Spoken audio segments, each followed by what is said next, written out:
بیوی کے ساتھ جھگڑا اور پچھتاوا. گھر واپسی پر جولین کی بیوی اس پر سخت ناراض ہوتی ہے. اسے سمجھ نہیں آتا کہ اس کے شوہر نے اتنی بڑی بیوقوفی کیوں کی. جولین کو اپنی غلطی کا احساس تو ہوتا ہے لیکن اس کی انا اسے معافی مانگنے سے روکتی ہے.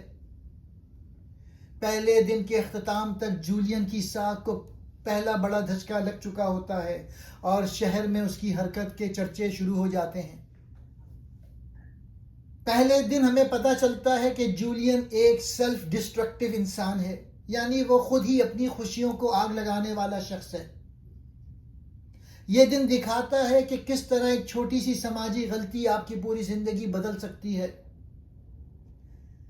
جیسے کہانی کا ملازم موت کو دیکھ کر ڈر گیا تھا، جولین نے ہیری کے چہرے پر پانی پھینک کر گویا اپنی سماجی موت کو دعوت دے دی تھی. دوستوں، کبھی کبھی ہم اپنی زندگی کے سکون سے اتنا بور ہو جاتے ہیں کہ ہم خود ہی اپنے ہاتھوں سے اپنا گھر جلانے نکل پڑتے ہیں. جولین نے اس رات ہیری پر پانی نہیں پھینکا تھا بلکہ اپنی قسمت کے فیصلے پر دستخط کیا تھا. ناول کا دوسرا دن جولین کی زندگی کا وہ مرحلہ ہے جہاں سے واپسی کا راستہ تقریباً بند ہو جاتا ہے. دلدل میں دھستا ہوا انسان. دوسرا دن غلطیوں کا تسلسل. کل رات ایک غلطی ہوئی تھی، آج موقع تھا اسے ٹھیک کرنے کا. مگر یہ دن ثابت کرتا ہے کہ ہر انسان اپنی غلطی سدھارنا نہیں چاہتا. یہ ہے جولین کا دوسرا دن. صبح موقع مگر جولین جاگتا ہے. شہر میں کل رات کی بات پھیل چکی ہے، لوگ سرگوشیاں کر رہے ہیں. یہ وہ لمحہ تھا جہاں معافی مانگی جا سکتی تھی، بات سنبھالی جا سکتی تھی. مگر جولین شرمندہ ہونے کے بجائے خود کو مظلوم سمجھتا ہے. دن میں کاروبار میں دراڑیں. جولین اپنی کار ڈیلرشپ پر جاتا ہے مگر گاہک کم آ رہے ہیں. بڑے لوگ فون نہیں اٹھا رہے. کاروباری ساتھی ٹھنڈے پڑ گئے ہیں. وہ سوچتا ہے یہ سب وقتی ہے، کل ٹھیک ہو جائے گا. لیکن حقیقت یہ ہے معاشرہ بدتمیزی نہیں بھولتا. تعلقات میں تناؤ. جولین کی بیوی اسے سمجھانے کی کوشش کرتی ہے، کہتی ہے بات سنبھالو، معافی مانگ لو. مگر جولین بات ماننے کو بے عزتی سمجھتا ہے. غصے میں اور سخت ہو جاتا ہے. یہاں سے ازواجی رشتہ بھی کمزور پڑنے لگتا ہے. شام کو جولین پھر شراب پیتا ہے. شراب اسے سکون نہیں بلکہ غلط حوصلہ دیتی ہے. وہ اپنی غلطی کا جائزہ نہیں لیتا بلکہ دوسروں کو قصوروار ٹھہراتا ہے. یہ وہ مرحلہ ہے جہاں انسان سچ سے بھاگنے لگتا ہے. رات. اکیلا پن بڑھتا ہے. دوسرے دن کی رات. دوست پاس نہیں، بیوی خاموش ہے، فون نہیں بجتا.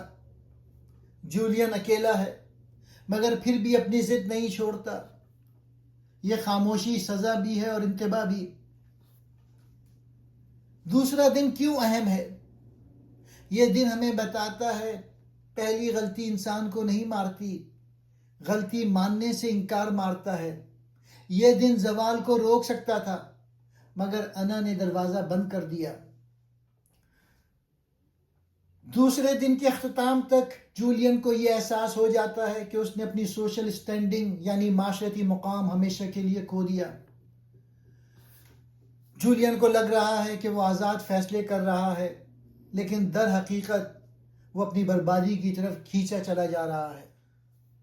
دوستوں، دوسرا دن وہ موڑ ہے جہاں جولین اپنی زندگی کی گاڑی کے بریک فیل کر دیتا ہے. اسے معلوم ہے کہ سامنے کھائی ہے لیکن وہ اپنی آنکھیں بند کر کے ایکسیلیٹر پہ پاؤں رکھ دیتا ہے. کیا یہ اس کی قسمت تھی یا اس کی اپنی انا؟ ناول کا تیسرا اور آخری دن جولین کی زندگی کا وہ نقطہ جہاں سسپنس ختم ہوتا ہے اور ایک المناک انجام سامنے آتا ہے. تیسرے دن کی صبح تک جولین کے پاس کھونے کے لیے کچھ نہیں بچتا۔ اس کی بیوی اسے چھوڑ کر اپنی ماں کے گھر چلی جاتی ہے۔ شہر کا ہر دوسرا شخص اس سے منہ موڑ چکا ہے۔ وہ اپنے گھر میں بالکل اکیلا ہے اور یہ تنہائی اسے کاٹنے کو دوڑتی ہے۔ جولین اپنی کار کی ایجنسی جاتا ہے، لیکن وہاں بھی اسے احساس ہوتا ہے کہ اس کا وقار ختم ہو چکا ہے اور اس کا بزنس پارٹنر بھی اسے بوجھ سمجھ رہا ہے۔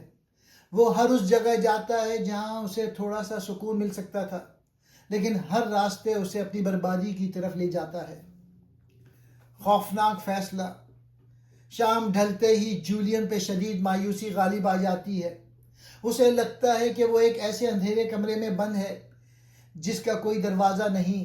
وہ اپنے گیراج میں جاتا ہے، اپنی گاڑی کا انجن اسٹارٹ کرتا ہے اور گیراج کے تمام دروازے بند کر دیتا ہے۔ انجام، سمارا پہنچ گیا۔ گاڑی سے نکلنے والا زہریلا دھواں، کاربن مونو آکسائڈ آہستہ آہستہ پورے گیراج میں پھیل جاتی ہے۔ جولین وہیں بیٹھے بیٹھے موت کی آغوش میں چلا جاتا ہے۔ جیسے اس قدیم کہانی میں ملازم موت سے بچنے کے لیے سمارا بھاگا تھا اور وہیں اسے موت ملی، ویسے ہی جولین اپنی سماجی بربادی اور رسوائی سے بچنے کے لیے موت کی طرف بھاگا اور وہی اس کا آخری ٹھکانہ ثابت ہوا۔ جولین کو کسی دشمن نے نہیں مارا، بلکہ اس کے اپنے رویوں اور سماجی تنہائی نے اسے مار دیا۔ ناول ہمیں یہ احساس دلاتا ہے کہ جولین کی تمام کوشش اسے غیر ارادی طور پہ اسی انجام کی طرف لے جا رہی تھی جو پہلے دن سے طے تھا۔ یہ دن دکھاتا ہے کہ جب انسان کے پاس امید ختم ہو جائے تو وہ سمارا پہنچنے میں دیر نہیں لگاتا۔ اور یوں جولین کی کہانی ختم ہوئی۔ وہ سمجھ رہا تھا کہ وہ اپنی زندگی کے فیصلے خود کر رہا ہے، لیکن در حقیقت وہ اپنی تقدیر کی اسی ملاقات کی طرف بڑھ رہا تھا جس کا ذکر اس قدیم کہانی میں تھا۔ سمارا کوئی شہر نہیں، بلکہ وہ انجام ہے جہاں سے ہم بھاگنا چاہتے ہیں، مگر بھاگتے بھاگتے وہیں جا پہنچتے ہیں۔ کیا آپ کو لگتا ہے کہ جولین اپنی موت کا خود ذمہ دار تھا یا یہ سب پہلے سے طے شدہ تھا؟ اپنی رائے کمنٹس میں ضرور بتائیں۔ کہانی کا اصل پیغام: تقدیر سے فرار ممکن نہیں، موت کا وقت اور جگہ مقرر ہے۔ اس کہانی کا سب سے بڑا سبق یہ ہے کہ زندگی اور موت ایک نظام ہے۔ انسان چاہے جتنی بھی کوشش کر لے، وہ اس وقت اور اس جگہ سے نہیں بچ سکتا جو اس کے لیے لکھ دی گئی ہے۔ ملازم موت سے بچنے کے لیے سمارا بھاگا، مگر اسے یہ نہیں معلوم تھا کہ وہ خود چل کر اپنی موت کے پاس جا رہا ہے۔ زندگی کی بے بسی۔ انسان سمجھتا ہے کہ وہ اپنی زندگی کا مکمل کنٹرول رکھتا ہے، لیکن حقیقت میں کچھ طاقتیں ایسی ہیں جیسے وقت اور تقدیر جن پر ہمارا بس نہیں چلتا۔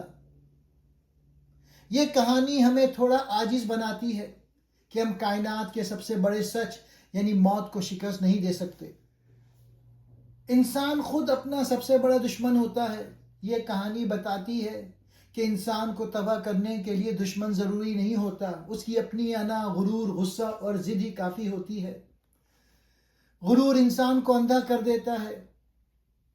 غرور انسان کو یہ احساس دلاتا ہے کہ میں غلط نہیں ہو سکتا، اور یہی سوچ انسان کو سچ دیکھنے کے قابل نہیں چھوڑتی۔ انسان وقت پر خود کو نہ بدلے تو وقت اسے توڑ دیتا ہے۔ یہ کہانی ہمیں سکھاتی ہے کہ جو انسان اپنی غلطی تسلیم نہیں کرتا، زندگی ایک دن اسے زبردستی سکھا دیتی ہے، مگر تب بہت دیر ہو چکی ہوتی ہے۔ تعلقات غرور سے نہیں، عاجزی سے بچتے ہیں۔ ناول کا ایک خوبصورت پیغام: رشتے طاقت سے نہیں، معافی، نرمی اور سمجھداری سے زندہ رہتے ہیں۔ انا سے تنہائی آتی ہے، غرور سے تباہی، ضد سے نقصان، معافی سے طاقت ملتی ہے، عاجزی سے نجات ملتی ہے، خود احتسابی سے کامیابی ملتی ہے۔ یہ کتاب ہمیں سکھاتی ہے کہ زندگی کا سب سے خطرناک دشمن باہر نہیں ہوتا، اندر ہوتا ہے۔ غرور، انا، غصہ اور ضد، یہ چار چیزیں مل کر ایک مضبوط انسان کو بھی توڑ دیتے ہیں۔ جو انسان خود کو نہیں بدلتا، زندگی اسے بدل دیتی ہے، اور وہ تبدیلی اکثر تکلیف دہ ہوتی ہے۔